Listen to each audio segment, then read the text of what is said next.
you've been around this channel for long enough, you would know I'm a huge Mario fan, which nowadays doesn't really mean a lot. Most people just enjoy the games and don't really give it much thought after that. Not me though, I wanted more. The Mario games are not known for really deep or extensive lore. Don't tell that to the RPG fans though, you won't be seen again. Yeah, but they got him. What does that mean? I liked him too. Wait, what do you mean they got him? He used to share his Dunkaroos. Good guy.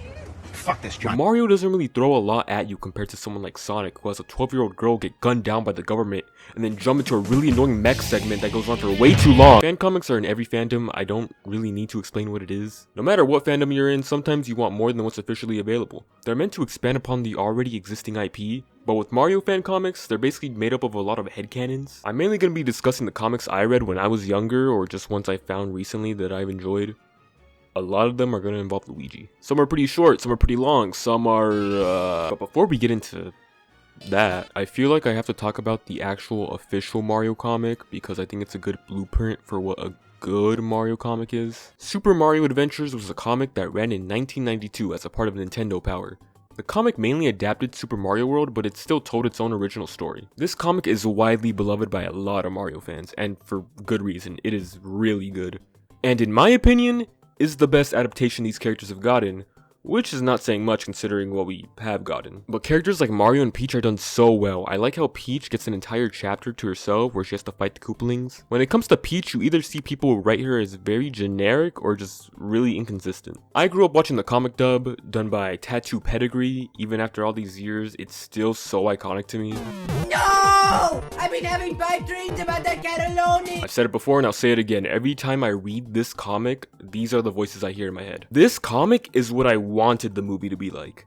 Everything about this comic is just perfectly Mario, and I love it for that. You even got Nostalgia Critic talking about it. Isn't that nice? But moving on to our first batch of fan comics, we have fan continuations of the original Super Mario Adventures. First up, we have New Super Mario Adventures by Danny's 8-Bit, which I'll be talking about briefly because it only has 2 issues out. Now, this isn't really a continuation of the original Adventures comic. It's more of a reboot or a reimagining of the original series. It's still obviously taking things from that original comic, like it opening with Mario and Luigi fixing the castle pipes and then Bowser showing up right after.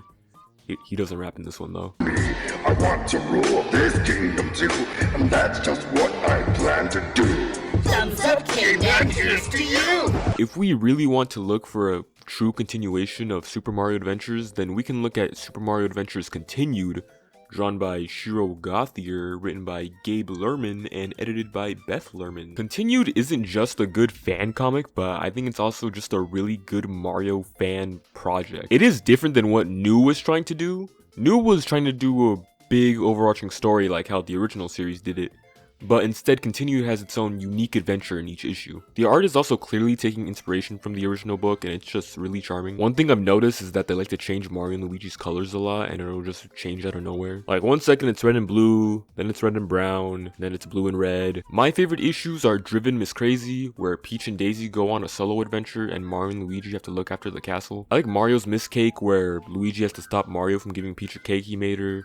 And I like No Rest from the Wicked, which is about the gang going on vacation and Mario and Peach having some relationship drama or whatever. It's stuff like this that makes me wish that Nintendo would give just a little bit more thought into the personalities of these characters. I'm not saying they need to have, you know, like huge drama or character arcs or whatever, but even just having them show basic emotions like in these comics, or even something like Luigi's Mansion 3, just makes these characters so much more charming. That's basically all I gotta say about this section. Let's move on. When I think of Mario fan comics, there's only really one person I think of first, and that's Nintendrawer. If you've been a Mario fan for a long time like me, you've probably seen her art at some point. They've been drawing on DeviantArt for 18 years at the time of writing this, and not only has she made a bunch of mini comics, but also full long-running comics, some of which are still ongoing after almost 20 years. The first time I saw her art was for a comic called I'd Like You to Meet, which is about when Luigi first met Daisy.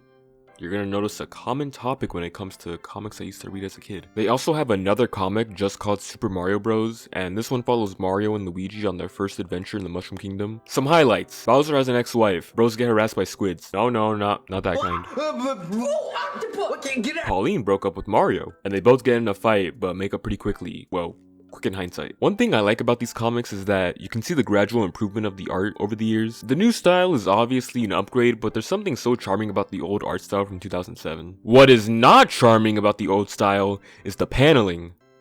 Oh my god. It wasn't bad early on when each page only had like 15 to 20 panels, but then you get to the later parts of the story and it just looks like a Where's Waldo page. Anyways, moving on to the final comic for this section, I want to talk about Meet the Marios, which is kind of like a sequel to the I Like You to Meet comic. So in this comic, Daisy wants to meet Luigi's parents, so they go, and Luigi keeps saying the wrong thing all the time, and everyone gets mad at him. When I first watched the Mario movie and I saw that they had parents, this comic was the first thing that entered my mind. Luigi kind of sucks in this series. He keeps lying to Daisy and his parents and even Daisy's parents.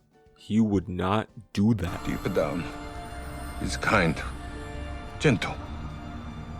Someone you can tell your troubles to, or grab a hamburger. It's a cute comic. I liked it. The final fight was pretty cool. I'm not afraid to admit I got giddy at the ending. Oh, I know we have our differences, but stuff like that, man, it's fun. It was cool. Nintendrawer even partnered with Slickframe to dub the entire comic.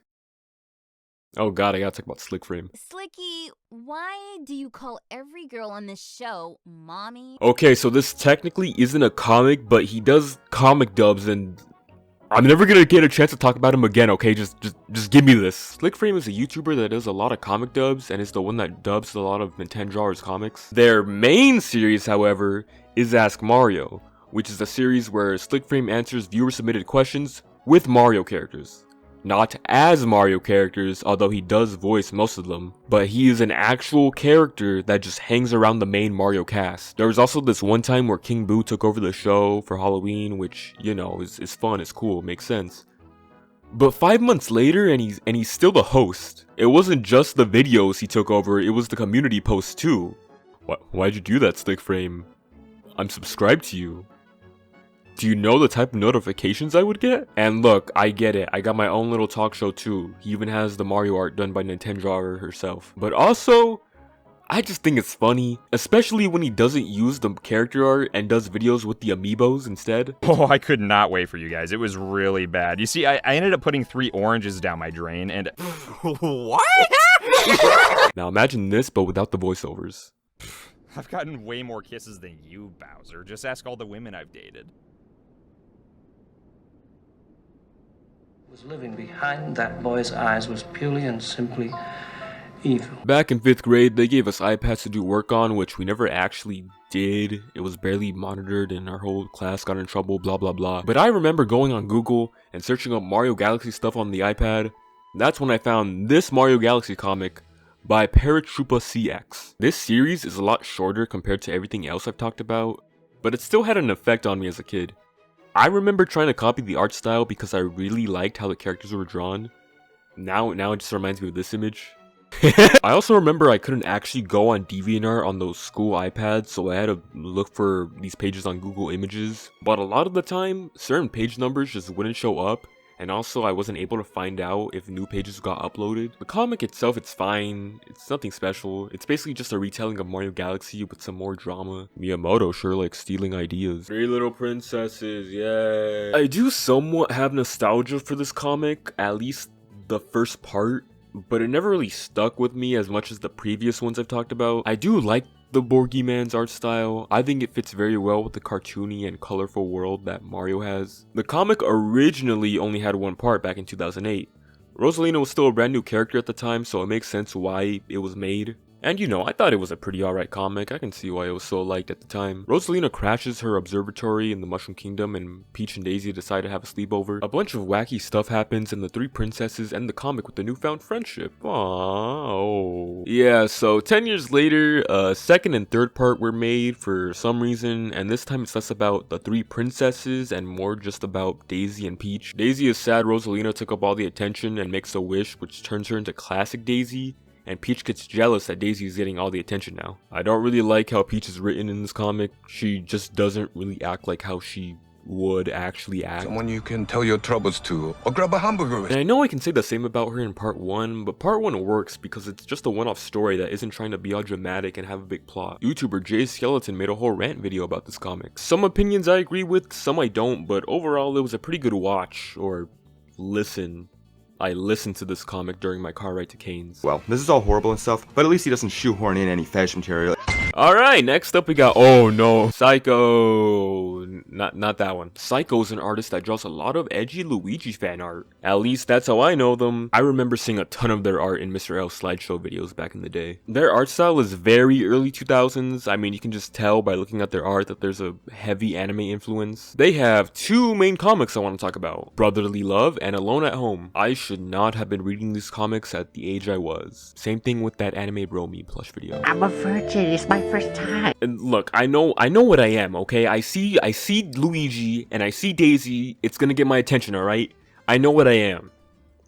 I know what I am! But these comics, man. So in the first comic, it's apparently based on a fanfiction. Mario and Luigi have to save the princess. When they get there, Bowser has these mutated Koopas that basically have rabies. Mario and Luigi save the princess and leave, but not before Luigi gets bitten by one of the Koopas. Luigi's acting a little strange, but I'm sure it's nothing. Let's just move on. Oh. What's going on there, buddy? Yeah, so Luigi gets infected with this Koopa virus and just starts hearing voices in his head telling him to kill his friends.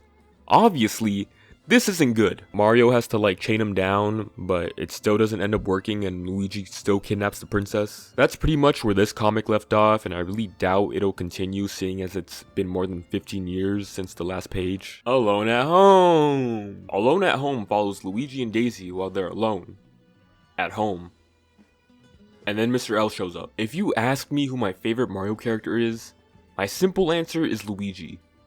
But my real answer is Mr. L. I love evil doppelgangers, man. Spider-Man and Venom, Sonic and Metal Sonic, Dark Link, Dark Samus, Dark Pit, Bizarro, Reverse Flash, Owlman, Nemesis Prime, The Frowning Friends, Fern, Bullseye, but when he was posing as Daredevil, what was it talking about? Oh yeah. I like Mr. L, so I'm not gonna sit here and pretend like I hate this comic. I actually think it's fine. It's just not my favorite one I've talked about, but it'll probably be the one I remember the most just because of how insane it is. Daisy crashes into Luigi's front lawn and they end up playing the Wii, but Daisy accidentally ends up hitting Luigi so hard in the head he switches personalities. And Mr. L isn't like that loser Luigi. He's tall, mean, lean, and green, and knows how to handle the females. They get into some compromising positions. Can I show this? And then Luigi keeps going in and out of being Mr. L. Then the comic got dropped in 2013, but then came back for a bit in 2020. I don't really think that means anything though, because I mean, it was 2020. People had a lot more free time and a lot of them were picking back up older projects. Anyways, that's basically all the comics I wanted to cover. I could have talked about a lot more, like Sarah's Sketches, whose art I love by the way, but I mainly decided to talk about comics that have more of a long-running storyline,